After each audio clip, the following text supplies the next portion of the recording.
The culture in the waterfront, when I started, a lot of people say it's not for everybody. You need to toughen up your skin. I think it's up to the everyday workers to change the culture on the waterfront. We can no longer be a bystander when we see people are being intimidated, harassed, bullied, belittled. So I think we need to look at everybody's part in how we play, union and management. There's many things that we disagree with between the ILWU and the BCMEA, but the one thing we don't disagree on is this issue. We would be naive to think that bullying and harassment and violence is not occurring on the waterfront. This is not like training someone on how to run a bomb cart or how to run a dock gantry or how to be a checker. This is about asking people to change how they behave and also potentially how they think about other individuals. We do not want violence and harassment and bullying in our workplaces. It's not part of the job.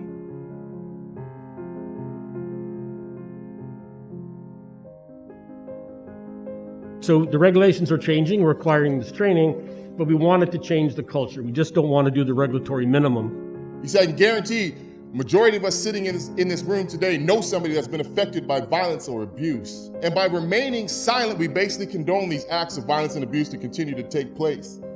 It's time we now start being part of the solution rather than being part of the problem. Just because it's the way we've done things doesn't mean it's right. And until you start seeing clearly, you're going to lean on what you've always known.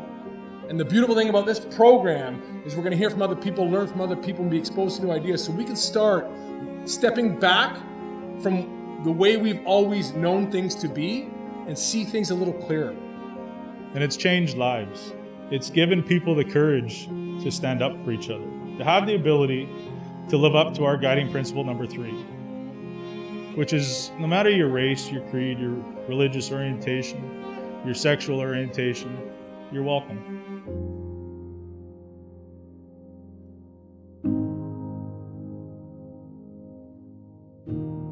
Starting the Bystander program is probably among the most exciting things that I've had a chance to be involved in.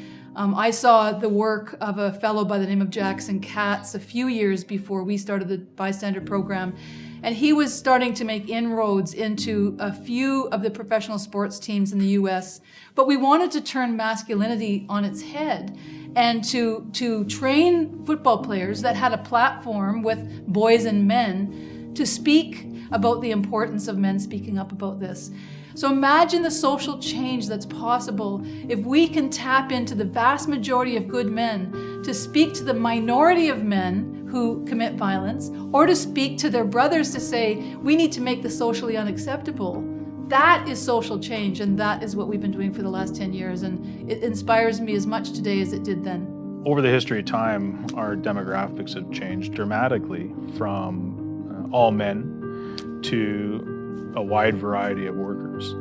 And so right now, what our industry needs is a program that teaches people that it's okay to be different. It presents a once-in-a-lifetime opportunity for us to, as a collective, the employers, the trade unions, and anyone that works in the waterfront, to come together as a collective to deal with this in a unified fashion. The second you wonder, there's an opportunity. And now the choice is yours, and all it takes is that little bit of courage. How do I know if I should intervene? I said, if you're asking that question, maybe you have your answer. And here's the thing we always say, we're not here to tell you the answer. There isn't one magic solution that makes it all better. There's endless tools that you're going to start building your toolbox with. And then you'll leave, hopefully, with the courage and the ability to start trying tools and situations and start becoming a leader that starts seeing things a little clearer and starts trying to do what's right. So what we're hoping is that we all become those agents of change.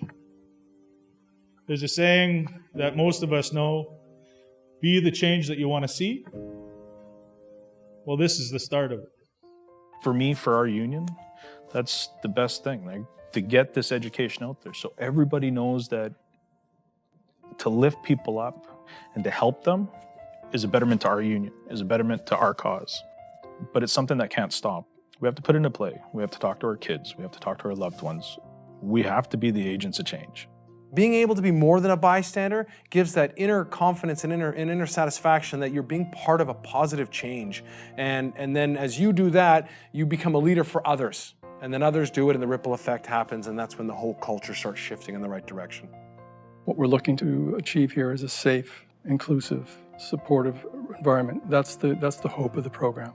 I think diversity is our strength, and building on that diversity will only increase that strength. Silence is deadly, and we're breaking the silence. And that's what this is about, not to be a bystander any longer.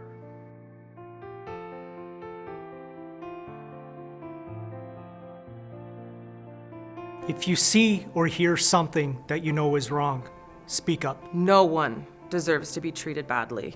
We can all be more than a bystander. Let's break the silence on violence, harassment, and bullying. If you know someone who is struggling, reach out.